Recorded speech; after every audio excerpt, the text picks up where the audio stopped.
এখন আমরা যখন মিডিয়ার কাজ করি তখন তো আসলে কারো পক্ষ নিতে পারি না। হ্যাঁ, তো কালকে আমরা যতটুকু দেখছি তাতে দুই পক্ষের খেলাই খুবই ভালো খেলা হয়েছে। যেরকম খেলা আসলে আশপাশ এলাকায় খুবই কম দেখা যায়।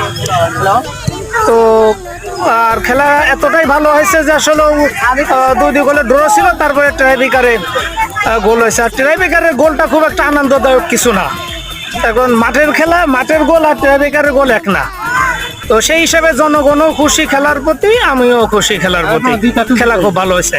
গতকাল যেরকম অতিথিরা আসছিল, তো যেহেতু ফুটবল খেলাটা জ্ঞানজাম প্রিয় খেলা, সেই ক্ষেত্রে তাদের প্রতিক্রিয়া কি এবং খেলার ভবিষ্যৎ আপনি কি পরিকল্পনা? তাদের সাথে আমার কথা হয়েছে, তারাও বলছে যে তারাও এক সময় খেলোয়াড় ছিল, তারাও এক সময় স্কুল কলেজের জীবনে তারাও খেলছে। তো তখন তো